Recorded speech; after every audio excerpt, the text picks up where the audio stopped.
never know if you don't go. You'll never shine if you don't glow. Hey now, you're an all-star. Get your game on, go play. Hey now, you're a rock star. Get the show on, get paid. Only shooting stars break the mold. Welcome to another episode of the NRL Allstars podcast. Barnesy here, your host of the Allstars podcast, here ahead of TLT, or after TLT for round 24, I should say. And it has been a month since I've had any chats with Mikey, so we welcome him back on board. Mikey, how's it been going the last month, mate? You must be missing the show. Oh, I definitely miss podcasting. Obviously, it's very hard for me to get on the SE experience, and being pretty much a regular on here, this podcast allows me to get my my fix. So it's good to be back together again, talking some SuperCoach. Had some mixed weeks. Sitting at 8K. It might not seem any shock surprise. Like, yeah, I'd love to finish as high as possible. I'm a content creator, so I want to it's nice to go as high as I possibly can, but I'm just trying to win some cashies. I'm remaining in 4 of my highest, my higher paying ones. So, coming off a 1340 last week. Sat Lamelu. I dropped Marzi Hugh when when I saw Bradman Best was out, and it was between Lehigh and Lamelu. I put Lehigh in, saw it started raining, switched it out to Lamelu, and then I just started getting in my head, no, don't worry about the weather, Lehigh. And that cost me 70 points, and the remaining of my cashies that I exited in. So, brutal. But yet again, I've nailed my pods this year. I haven't been getting a lot right, but the pods I've nailed. Lamelu's going great. I've got Oren Keeley, who I jumped on 4 weeks ago. He's been good. You're unfortunate that he's got to buy this week. Yeah, but he's been very good in the fact of getting me to where I am. The best parts about those 2 players that I mentioned are they're below 3% pods. So usually, I'm not really ever getting matched with them in these head-to-head. So these are the kind of players that I wanted to have to be able to get a 1-up. So I think it's important, especially head-to-head, and it can help you with overall too. But I'm also using them as head-to-head trump cards. And you need to consider that as well when you're looking at your trades. If you're a head-to-head player, who's going to be more of a unique guy that you're going to have in your matchups that might get you across the line, because there are a lot of similarities with a lot of teams at the moment, and at the business end it can just come down to one player. It has been a tough couple of weeks. You have mirrored my season just about in a lot of ways. We have such different sides. We were similar ranks last year. It's not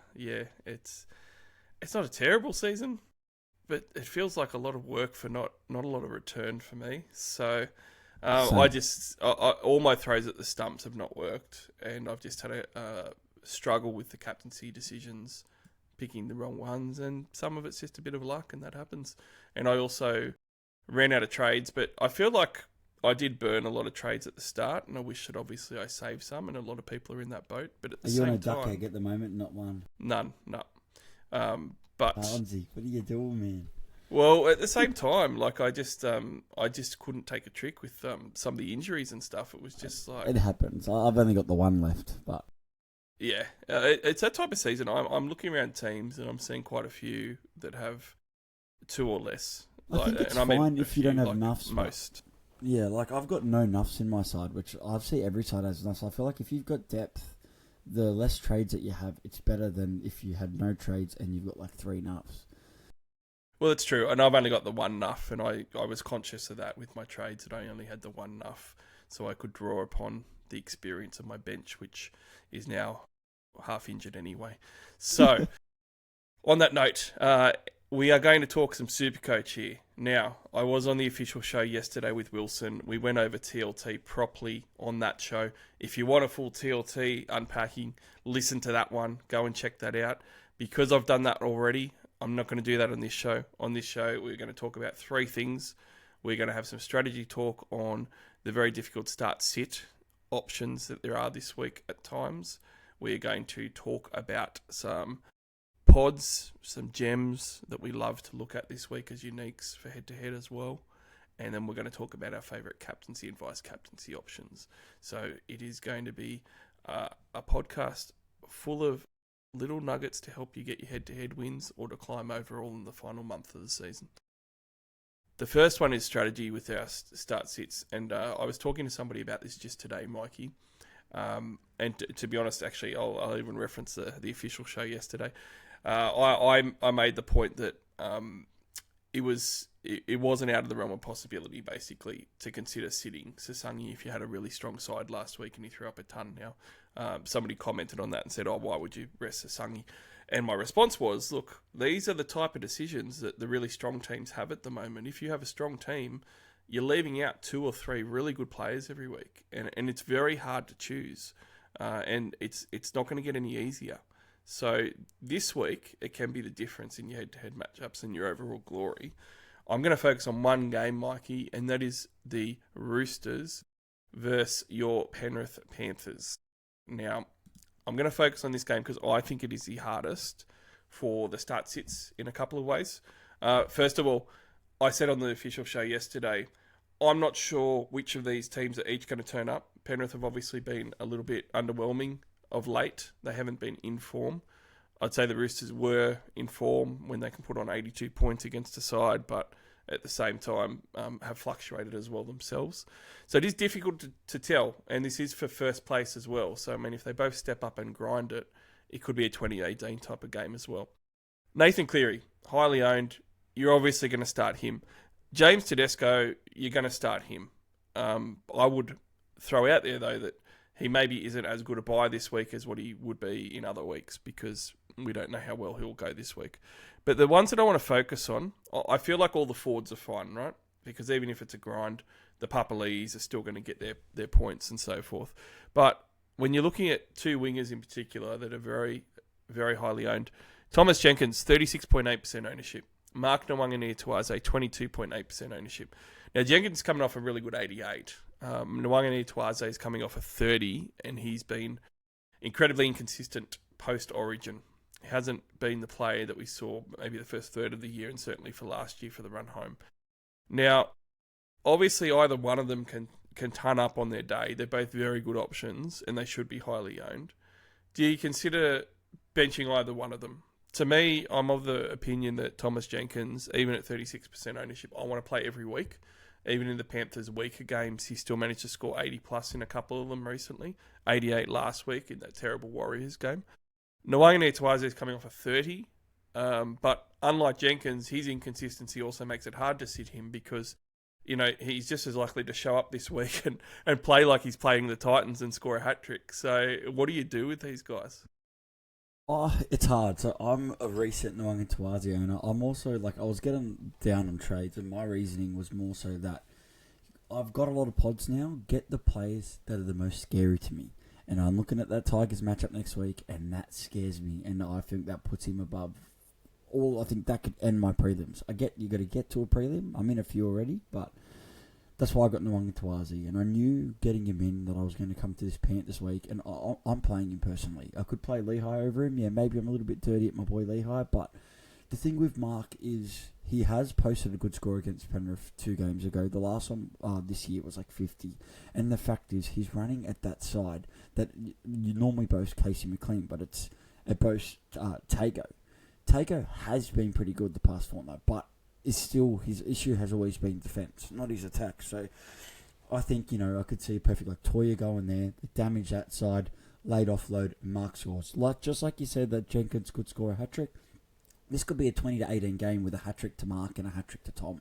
I just think with their ceilings and the fact that I think they will go to the air a lot, they will find their wingers a lot to score points, I play both of them. Jenkins scored 88 without a try last week, and he's, Alex Johnson's leading on him. Last week, he just always finds a line break. Even if last week they couldn't, ice a few of those line breaks that could have ended up with, tries that could have bumped him over the ton mark. So, they're both plays in my eyes. Look, if you boasted a centre wing and you've got a really, really strong centre wing, then maybe you sit one of them if you have both. I could get around it. But for me, I'm not as scared to play both. But if I was going to play one out of the 2, probably Jenkins. Yeah, I'm definitely playing Jenkins out of the 2, and I agree with you. I'm going to play Nawaqanitawase, and my reasoning is that pretty much what I said before, it's quite hard to pick and choose when to play him because he can go well against just any week, just because he's a freak. Like he did throw up 101 points in round 16 versus Sharks, and the Sharks at the time were going quite well, and he turned up in that game. And then you've got other games like away at GIO. I know the Raiders haven't been going great, but mid-season they started playing a bit better. He threw up 128 at GIO. You know, it's just always a bit of a mix with him on how well he's going to go week to week, and I just don't want to miss out on a ton. The other point that I will make is I will not blame anyone for benching him, because when you look at his scores, 30, 116, 21, 48, 63. You know, you take that 116 out and it's a terrible 5-week run for him without that 116 game. Now, in saying that, the thing that I do like about playing him, though, is a lot of teams have got hard decisions, as we said. And at 22.8% ownership, he may very well be benched by the majority of coaches. And all of a sudden, he's 7% starting. And this is what teams need to look at on the run home when they're viewing a point of difference, a pod. It doesn't now need to be someone sub 10% owned. It can be someone sub 10% started. And that might happen with Nawaqanitawase this week. So you do get that added benefit that if he does have a big one, I don't think that more than 10% of owners are actually going to play him this week with how stacked teams are in the centre wing and the decisions that a lot of them have to make. Yeah, as it currently sits, it's 28% that are on the bench, but obviously that's going to update and increase. I guess the other point is, like, a lot of us, like, say, if you've got trades and you're deciding when the sits fee starts, a lot of it will be decided if you're playing head-to-head once the week's already started. Now, the catch with this one is you won't know if they're playing their Roosters players or their Panthers players until it starts. So that kind of does give you a head up. Like, they can't, if they're ahead, just go, okay, if this game was on Sunday, they can't just nullify your mark if they're ahead. It gives you the chance to choose to then get ahead. So with this one, really, you can't do like a little head-to-head copycat move. Because at this point in period, that's what people are going to do. It's crucial. Like, people might captain, you'll do all the bags of tricks. You'll captain the different player that you're not going to captain. You'll switch it last minute because, like I said, if people are ahead, you'll nullify, and it's all about getting through to the next week. We're now in the knockout mode, so there's definitely a different way to play it, and I know most of the people playing for money will play like that. So I guess that's the other thing to think of, that at least you get to make the call beforehand. I agree with Barnesy. And the thing with making the call beforehand too is that I personally prefer to just go with the early games where I can and then make my decisions later, because you sort of know where the round's going, you know where your matchups are headed, and then you can reassess. If you leave out guys early in the first 2 games, say, it's a lot harder to reassess afterwards, because obviously you don't have those extra options to play, to switch in and out and stuff, and it can hurt what your trades are as well. So, yeah, I think the other guy that we need to talk about, though, is Sam Walker. He was obviously hugely purchased last week. I thought it was chasing points. He scored sub 40, and it's coming off his 207. I wasn't surprised by that at all. I didn't love him as a buy last week. I thought the Dogs into the Panthers wasn't a good fortnight for him. I really liked the buy previous to that, like getting him for the Knights game to have him Knights, Cowboys, and then also you've still got him to finish on with the Tigers, Dolphins, and Souths, which is a good 3-game week for the Roosters, 3-game run for the Roosters. Sorry, but now you own him. What do you do about it? It's hard not to play someone who you've sacrificed probably a flex spot for, and he's averaging 77 on the year, which is a career high, and he's just thrown up 207 points 2 weeks ago. How do you bench someone like that? But you have a look at it and go, well, look, in round 3 versus the Panthers, he threw up 29 points in 80 minutes. And that was just appalling. And he's 5 games against the Panthers in his career. He's averaged 43. He doesn't have a higher game than a 62-point outing a couple of years ago. So the numbers say you should probably bench him. Does the contract decision come into play? Does he come out and absolutely blitz it going up against Cleary looking for a big contract? I really don't know. It's a hard one. My brother's in the same predicament. My brother's killing it. He was coming at the 78th last week, so I know he's in a good spot. But he's getting the wrong Attard on. Yeah, he's dropped back to 1. Well, he gets a lot of help from me, but he's dropped back to 110 this week. So he's in the same predicament. My theory on it is with the Roosters, if you are investing in a lot of them, and you've got a really stacked team, maybe choose one between Nawaqanitawase and Walker if you have both. That's kind of how I'm seeing it. And the thing is, then you've got to think about it. How do you think the game's going to go? For me, look, Panthers versus Roosters. Me and Barnesy are both on other sides of the coins here. And my take is there's a chance Edwards could play. There's a chance Tedesco doesn't. If Tedesco does get ruled out and Edwards is in, then, I think the ladder tips into the Panthers' favour, maybe a touch. It just depends how they're going to go. Because if it's a low-scoring match, Tedesco's out. I know Walker's got to do more. I think that's more chances he's going to have a lower scoring match. So if you think that Panthers form slump's going to continue, they've been very poor on Thursdays, then I think Walker will be all in it. Bad. Very bad for Penrith. We keep getting the Thursdays. It's a joke. So if that's going to be the case, and the Roosters, do what the Warriors did to us last week, then he's in for a good score. So it's a tough one. It depends who I'm sitting out to play him, but it's hard to sit a guy out that has such a high ceiling. He does also have the lowest floor. It's really hard. To me, he'd be one of the hardest sit starts this week.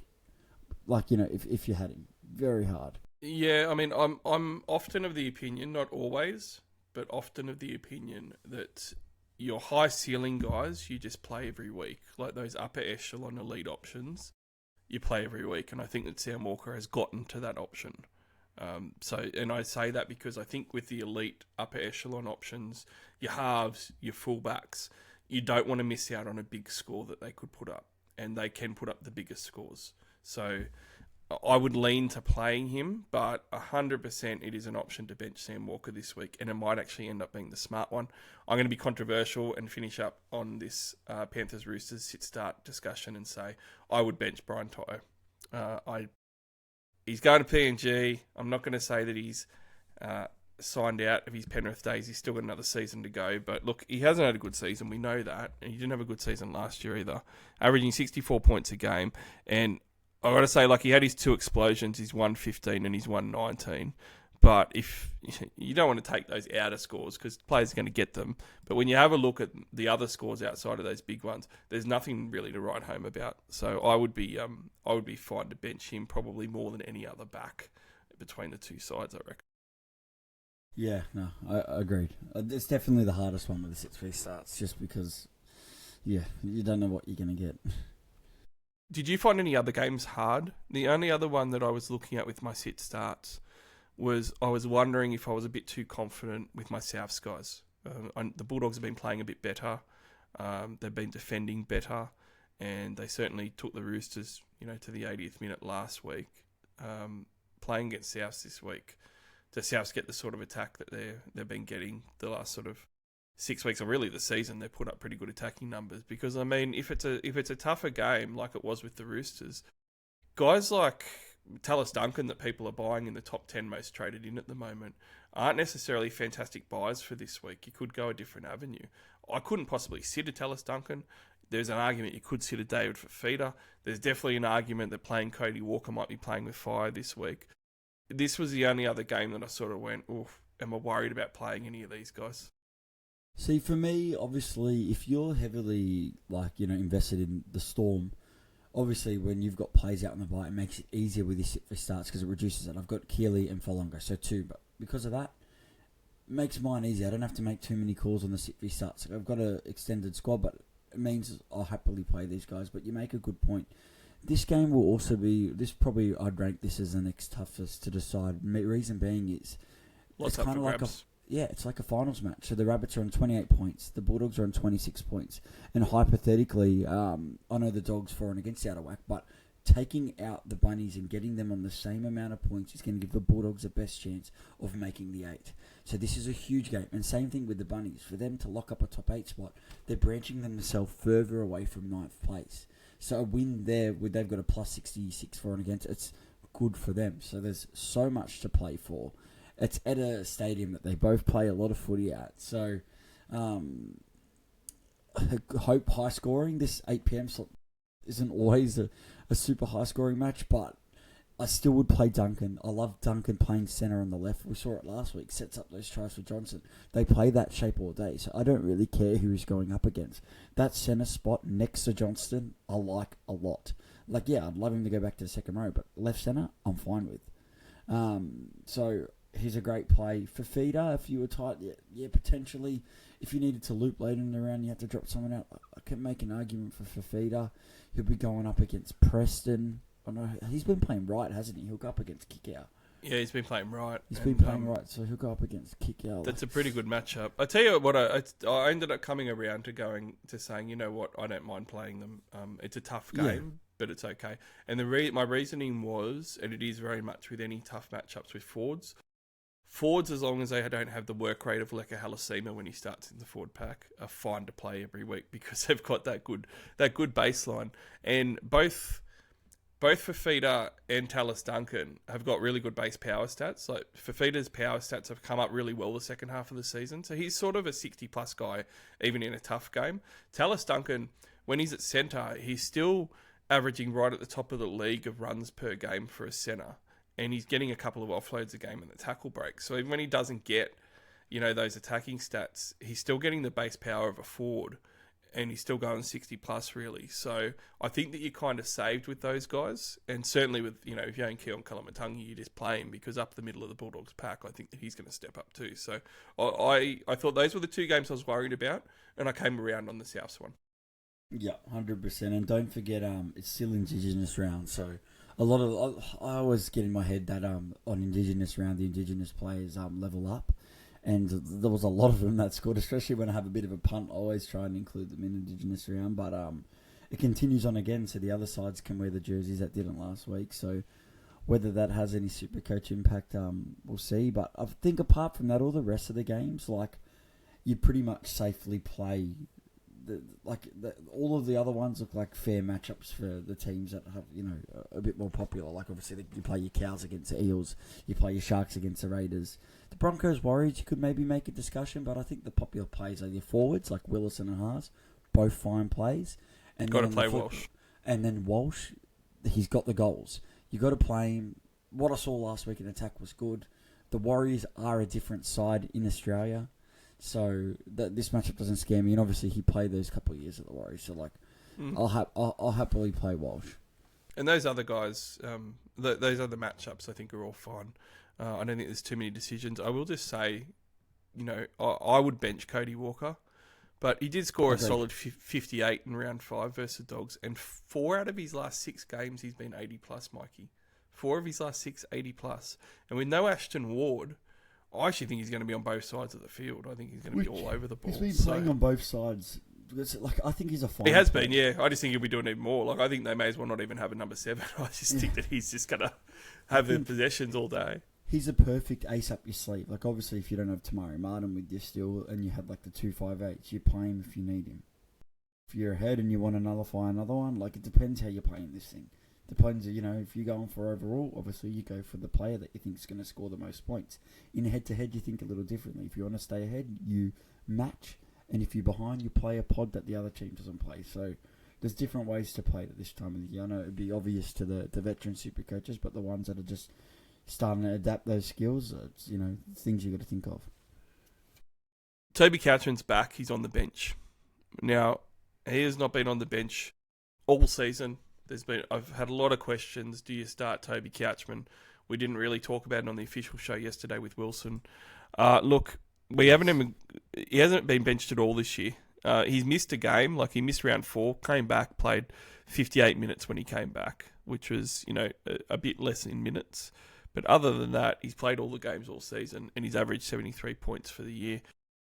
I think that he'll play 55 plus minutes off the bench. I wouldn't be surprised if it was 65. I guess the problem is that when you look at it, he's more likely to play in that 55 to 60 range, which is going to be a bit below where we've been used to him playing for the Dragons. You look at some of these weeks before his injury, he went 65 minutes, 80 minutes, 64 minutes, those 3 weeks before his injury. And that's where he averaged close to 90 points in that 3-round average before he got hurt. I don't think he'll get those minutes. So does that mean 10 points less for him? Does that mean he's a 65 play? I am putting up these questions to you because I do not know, but I would say that your team makeup would decide it for me. If you've got Payne Haas and you've got Terrell May and you've got Toby Couchman as your 3 front rowers, I would play Haas and May. And I think that goes without saying a lot of the time. second row forward as well, I would play guys that are playing 80 minutes over him if they're, good 80-minute options. Like, I'd go for Fafita just because they might have a similar sort of output if there's no attack, and Fafita might get attack, for example. That might be a little controversial, but again, he loses 10 to 15 minutes off the bench, and then all of a sudden he comes back to the field a little bit for me.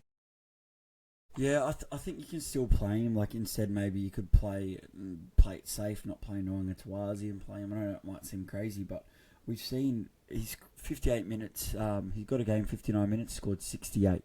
62 minutes, scored 72. 64, scored 80. So if we think he's still going to round it closer to 60, he's got a 60 in him easily. And the fact that if he plays those less minutes, you probably say he's going to have a higher work rate. And then you nullify that fact that they're playing the Tigers.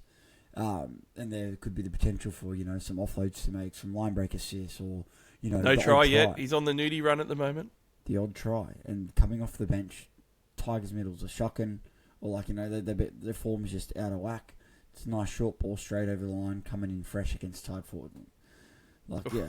You know what I mean? Like, that's what I mean. I just think, I'm not an owner, but having none of these Couchmans absolutely killing me. It's nullifying not having the pods. Like, not having Ryan I don't want to talk about Ryan, but with Toby, yeah, for me, it's a pretty safe play. And then if he ends up playing more minutes and being jagged an attacking stat, you got a 90 plus. So the floor's good on these guys. You don't have to worry as much with him. It's just if he had another HRA in the middle of the game, then. But that can happen to any player. It's been pretty tough lately looking at pods or hidden gems when the matchups haven't been quite working out. So we are going to talk pods and gems. Before we do, I'm just going to mention the great partner of the NRL Allstars podcast in One World Courier. You can go to oneworldcourier.com.au online and check them out today for any of your freight or shipping needs. But basically, they have a platform there that compares the market for you, and you decide who you want to ship with. You pop in all your details to create a free account. It'll say, where did you hear about us? You pop in NRL All-Stars podcast, and they'll say, great, we'll give you a great rate card discount to start with. And put in what you want to send, where you want to send it to. It tells you all the different couriers or shipping companies that can take it, whether it's TNT, Ozpost, DHL, whoever else. And then you pick who you want to send it with, and One World take care of it all for you after that. It's all done and dusted. That's a great service, great people, and also jersey sponsors of the West Tigers as well. So go and get on them today. Pods and gems, it hasn't been working out when you're looking at matchups for these type of plays. Last week it was all about the Sharks, Mikey. They lost to the Dragons. I was all about Mulatalo. I really like Sione Katoa as well. I'm so glad I had no trades because I would have traded one of them in. It would have been incredibly disappointing.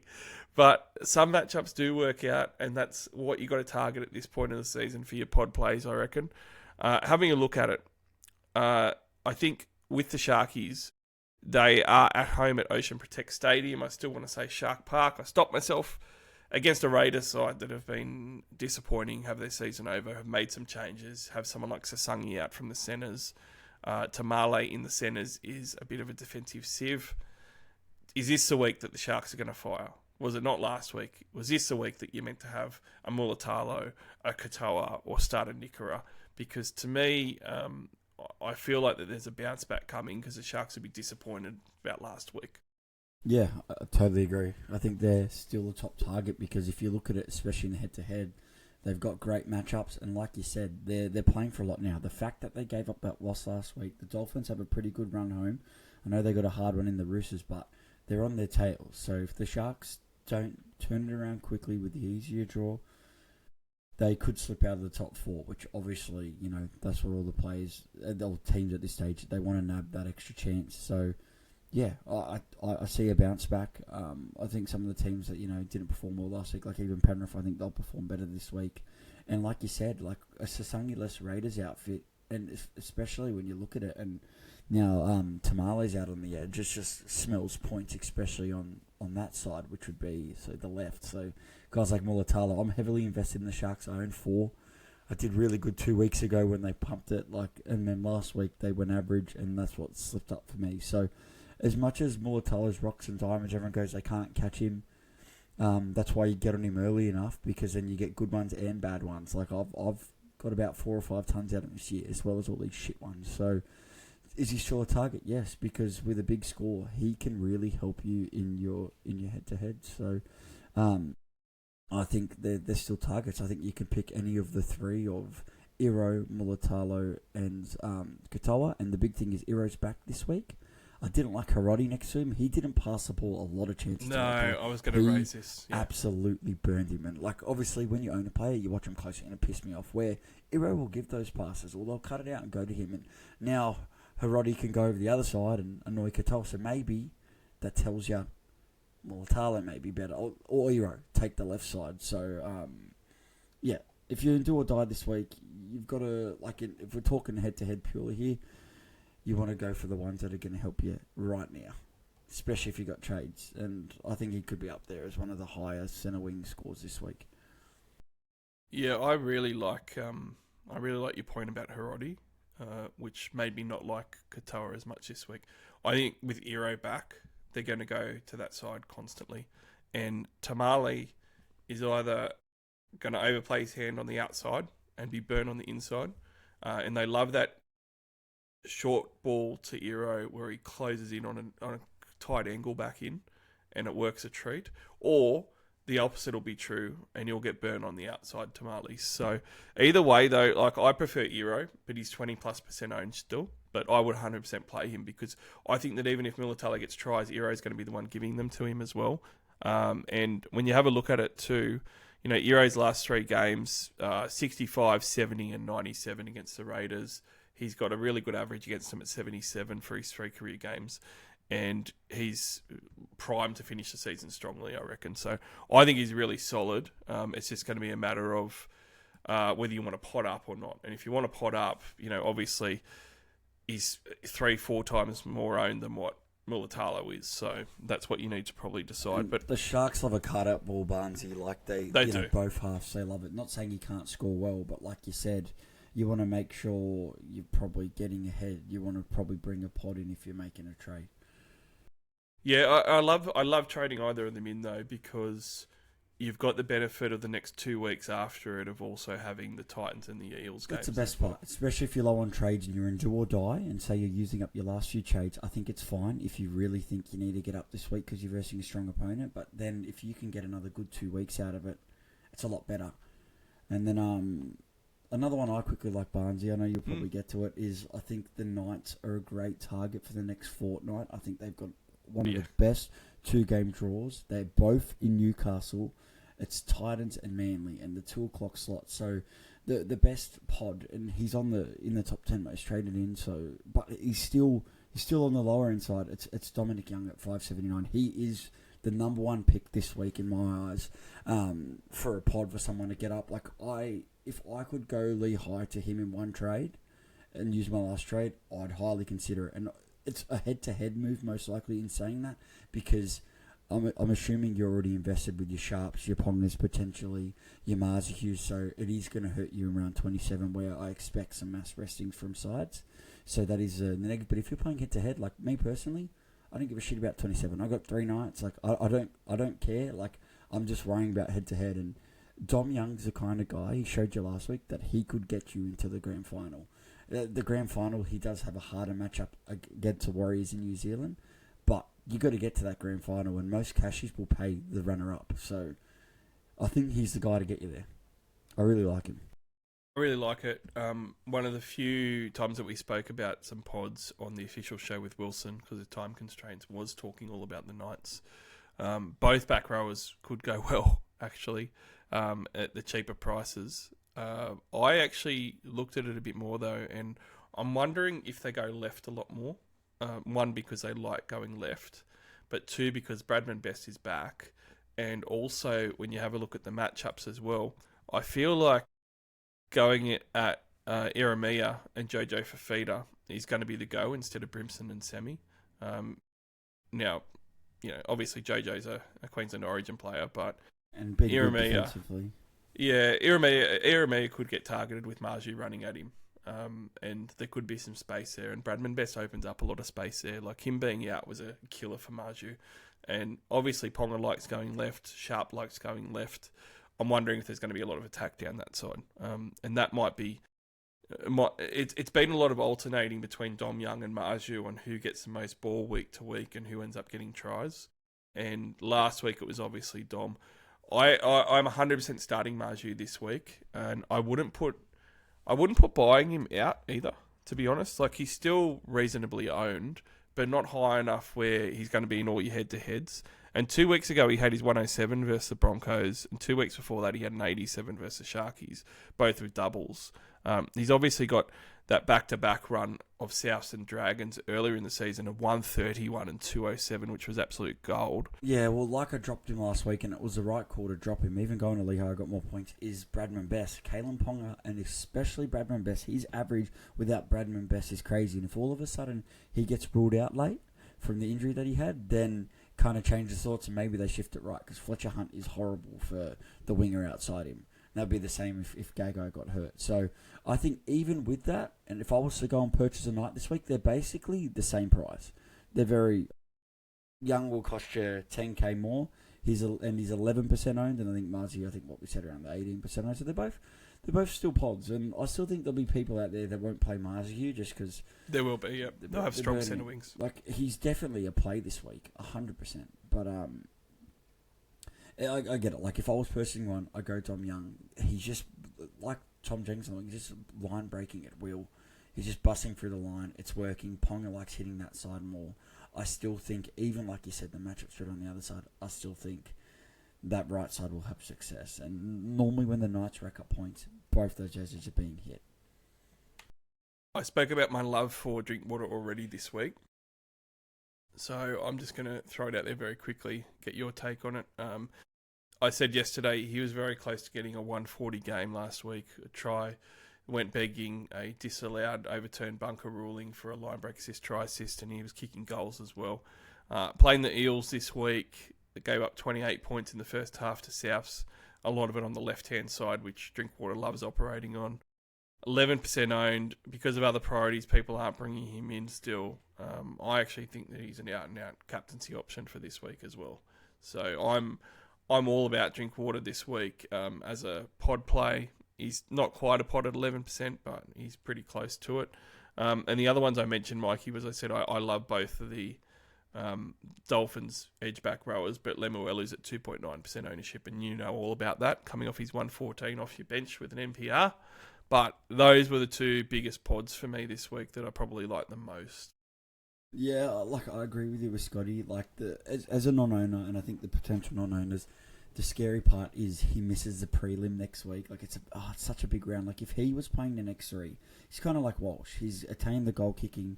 The Cowboys are in the same boat. Their for and against isn't great now. They have to keep winning every match.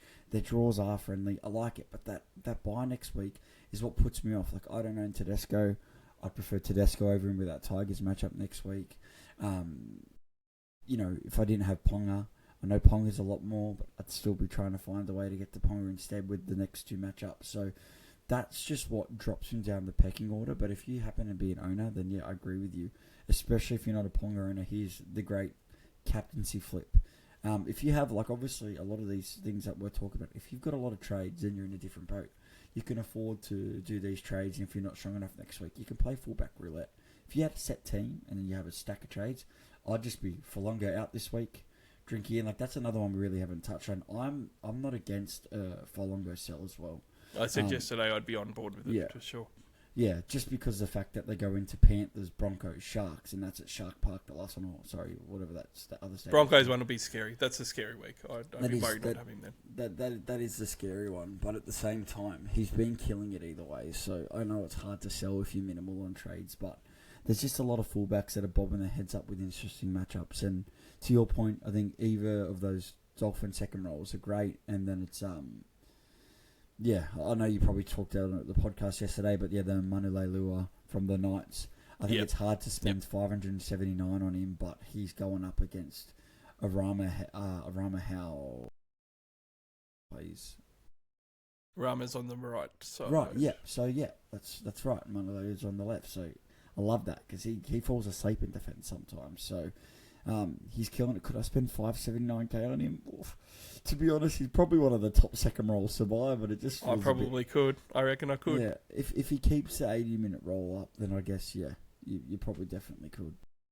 Okay, I'll tell you the last one that we're going to pop a few pods out of. The Tigers Dragons hold some interesting possibilities. First of all, both of these sides have been bad at different times. So it's, the Dragons have been playing good football the last couple of weeks, but they've always got the potential, to go back to what they had previously and let in some points. Likewise, the Tigers have been bad lately. But sometimes in these bad matchups, Mikey, there's just a lot of points scored. Valentine Holmes has got a ton, 2 out of his last 4 games. He's 646k, so he is very attainable, and he's only 5% owned. Now, very hard getting a Dragons player, but in saying that, he's got the Tigers, the Bulldogs at home, the Manly Sea Eagles, and then finishes off with the Parramatta Eels at Wynn Stadium. The Dragons actually have 3 out of 4 matchups not against top 8 sides where there could be some good points scored. And he's obviously gone the 105 on the weekend and the 130 a few weeks before that. He's got a 5-round average of 77 at the moment. Now, 2 out of 4 tons, and he's actually got 3 tons in his last 7. It's all of a sudden a bit sneaky to go Valentine Holmes. And then you also have a look at the lineups and stuff. And, the back line for the Tigers really isn't anything to write home about. They've got Junior Tupou and debuting Solomone Sakuru as the centre opposite Valentine Holmes as well. So I looked at it and went, wow, look, not many people are going to look at this because Holmes has been disappointing, but in real life, that might be the case. But in SuperCoach, he's actually put up some decent points still. Yeah, it's a sneaky one, but it's a great matchup this week because I was thinking it last week when the Dragons upset the Sharks. I was like, you know what? These guys aren't a target matchup anymore. They're not as easy of a win and they're not as great for SuperCoach. I was like, well, who is? And the first club that come to mind is the Tigers. And then so I looked, okay, who's got the Tigers matchups? I know the Roosters are coming and that matchup's haunting me. It's why I'm not using that one trade will be used for Tedesco because I think he can make and break my head-to-head finals next week. So I'll save it for him. And I know that should mean that I should probably just go for longer to him this week. No, what if a bigger injury happens? That's why I'll wait. But yeah, it is the biggest reason to the point I was getting to. So yeah, it's a bit of a headache, Barnesy. Tell you another real out there option for this game. Does Adam Doueihi step up and finish the season well? Because you mentioned selling Farlongo. Adam Doueihi's only 582,000 to chuck in your flex. And he's coming off 103 versus the Eels. Playing the Dragons this week with a lot to prove. And he's obviously gotten a number of tons this year. 4 tons for the season with some games missed. Doueihi has that ability. And if you think there's going to be a high scoring game, Mikey, having a look at it, where's his ownership at? Well, it's pretty low. You're going to be able to get him in and only be one of 3% of teams in SuperCoach that owns Adam Doueihi. So I reckon that is ultimate pod territory at the moment. But obviously if the Dragons play like they did last week and the Tigers don't turn up, it could be a bit dicey. It's a huge play. What I was trying to get at before was more so that, I like the play, like teams playing the Tigers, and that's why, Holmes is a good purchase. Where this one, after this, you've got to face the Roosters if you got Doueihi. And then after that, the Cowboys in the head-to-head finals week. That's fine. But it's just hard to trust the Tigers since he's come back from this injury. What was huge for him at the start of the season where he was boasting a 93 average was how much he was running the ball. It's actually 5 tons. I said 4 tons too, mate. I actually sold him short. He's got 5 tons in 13 games. Sorry, but carry on. Wild, and his runs are down. And while his runs are down, that's what kind of scares me to bring him in. And just not having any faith in the Tigers. If you think they'll have some faith, but I think they're just rolling down the hill way too fast that they can't stop that momentum roll down. But that's just what makes it hard to bring. I get that if they've got to score points for him to do well, and the Dragons have been showing grit and determination, and that's what tells me that. You're right, 3%, the ultimate play. But if I'm doing an ultimate play like that, I have to have some belief in that side to at least score the points, and I don't have that. That's fair enough. Well, you got to believe that they can score some points. He has gone 100 plus almost 40% of his games this season, though, so it is a bit insane. And his goal kicking. Before his injury, but it's the big thing. Yeah. I mean, he's got a 5-round average of 64, so certainly, hasn't been as good of late. Look, we need to talk quickly our favourite captains and vice captains before we finish up. For me, I think you could go a vice in that first game. Like, you could certainly go, Cleary's got 3 tons in a row. But I myself also think that you've got to have something on Hines this week. Shark Park bounce back, and I think some teams will be off him a little bit. So I'd be okay with a straight C on Hines, but I'm eyeing a VC because I reckon that if you want to chase, you got to chase hard with a bit of a pod, and the VC on Hines lets me go a C Drinkwater against the Eels. But for Ponga owners, that's my last favourite C option. A C on Caitlin Ponga this week versus Titans is very hard not to get around as well. So to me, it is VC and C options between Cleary, Hines, Drinkwater, Pod, and Ponga as my favourite ones. Yeah, I agree with you. I think if you have that halfback flexibility, I would go Cleary because he's up for the big games. He does like playing the Roosters. I think a VC on him is fine because everything's it's going to be hard not to have everything on Hines of how he's averaging it, at his home ground. So, I am a Ponga owner. I'm in a lot of Allstars cashy, so a lot of the listeners that I could be versing this week are listening. So you have to watch my mind tricks for what I do. But yeah, of course, Ponga's in the mix for me. I probably will VC Nico Hines, but I could straight captain and go an early one earlier. But you got to have something on him just in case he might be under par and the Sharks all of a sudden are a bit out of form, which I think he'll bounce back. But if he doesn't and he ends up on a 70 or 80, then you can strike. So that's why I kind of hope that the people that have the flexibility go the VC Cleary, C Hines, and they both go like the 80ish. Because even if an 80s isn't a bad captain, but then if you can jag a 110, that's what can win you a cashy. So I think apart from that, there's not too many other ones that I'd be going balls to the wall. It's a bit of a harder week for the pod captains this week. It is. You Pod could go with VCs. safety. With how good Ryan Couchman or someone's going, could you go just the safe forward captain if a Hines doesn't work out? Maybe, but I don't super love that either. Here's a very ballsy one. If you weren't a Ponga owner, Fletcher Sharp.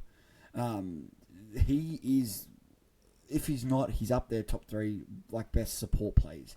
He is there every time that ball is blitzed through, we're normally Ponga. No, I quite like that. So if he blitzes through the line, and they put on a score, he's got that hat-trick game in him, and he's been scoring really well the past few games, and now he's coming into what I believe to be better matchups. He scored well in these harder matchups. He's got better matchups now, so that is a I said yesterday he's got a 90-plus average against the Titans for his career, 5 games, 90-plus average. Did he score? Was one of them the hat-trick on Magic Round? I Yeah. swear it was. Yeah. So there you so. go. And it's at Newcastle, very sneaky one, one that I wasn't thinking about till I had a look now. I just love owning Sharp for this week. But look, we'll leave it there. There's some good options there for people to look at. Mikey, it was great to have you back on the show, mate, to talk some SuperCoach after a month. We will certainly have you on more times to close out the season, but good luck this week. Cheers, mate, especially leading into the head-to-head finals. You'll see more of me. So yeah, good luck in all your head-to-head finals this week. And if you're out, we'll still swing for the fences because there's plays still to be made. There certainly is. And I tell you what, SuperCoach Finals have just dropped a bomb. They're going to give away a car for the winner of SuperCoach Finals. So Huge. That is massive news. We've got NBA and NBL dropping soon as well as NFL. EPL has just dropped already. I'm not into EPL, but I'll be playing NFL, NBA, and NBL. Don't worry about that. So I'll keep play tuning into the show. Yeah, Mike, you'll go the Let's opposite. do the EPL, yeah. Thanks very much for tuning in. Make sure you do jump on YouTube, Spotify, and iTunes, however you like to consume the show, and you hit like and subscribe. It really does help. Follow us on all the socials for the up-to-date info. And as always, appreciate you listening. Good luck for the round. I can't wait to talk more footy again with everyone next week. You'll never know if you don't go. You'll never shine if you don't glow. Hey now, you're an all-star. Get your game on, go play. Hey now, you're a rock star. Get the show on, get paid.